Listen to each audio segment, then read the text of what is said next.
Selamat pagi pemirsa, Anda kembali menyaksikan Selamat Pagi Indonesia. Hari ini ada saya, Valencia Belvinci. Dan saya Jason Sambo. Pemirsa, ini adalah pekan-pekan terakhir kayaknya ya. Jakarta ini lengang, masih suasananya lebaran, tapi kan udah banyak yang juga arus balik ya. Jadi ini juga harus dipersiapkan. Nah, kami akan buka dengan sejumlah informasi yang jadi hot topic, termasuk nih pemirsa, di hari kelima usai lebaran atau pasca lebaran, Presiden Prabowo Subianto melakukan kegiatan dengan mengunjungi pemukiman di bantaran rel kereta api, tepatnya di kawasan Senen, Jakarta Pusat. Kita lihat.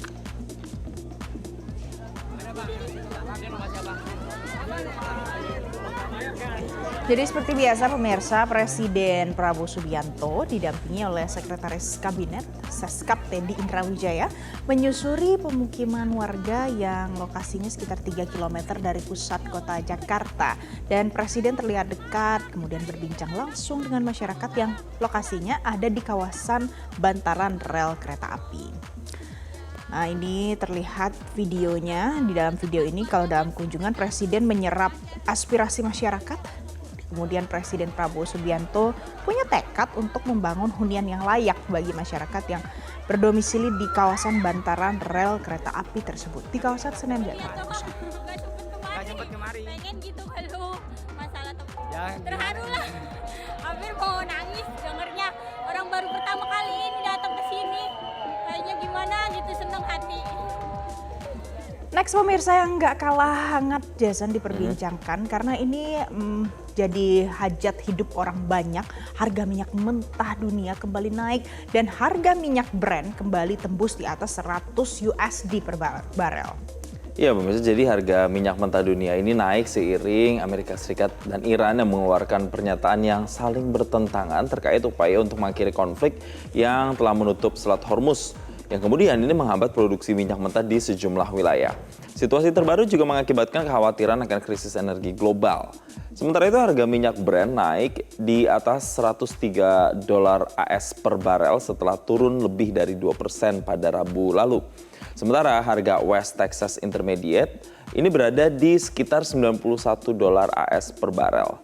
Dan Gedung Putih sebelumnya menegaskan bahwa pembicaraan damai sedang berlangsung. Namun Teheran menolak tawaran Amerika dan mengajukan syaratnya sendiri, termasuk kendali kedaulatan atas Selat Hormuz pemirsa.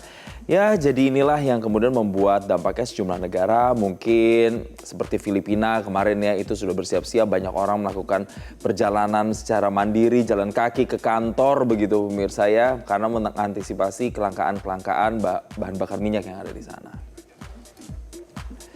Sementara itu, hot topik berikutnya adalah yang ramai juga di media sosial. Ada ratusan kendaraan pemudik salah arah karena mengikuti Google Maps yang ini akhirnya viral di media sosial. Kita lihat seperti apa.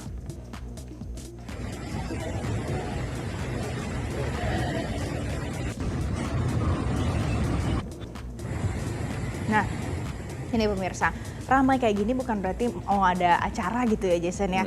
Tapi ternyata ada ratusan mobil yang akan meninggalkan kawasan Yogyakarta melalui gerbang tol fungsional Purwomartani di Sleman. Itu tersesat, kemudian akhirnya sampailah ke jalanan pedesaan dan jalanan persawahan di wilayah Kelurahan Taman Martani di Kalasan, Sleman. Nah, kendaraan pemudik ini masuk ke perkampungan di Kelurahan Taman Martani sampai panjang sekali. Itu dilihat antriannya di jalan-jalan sempit dan ini jadi pusat perhatian warga yang ada di sekitarnya.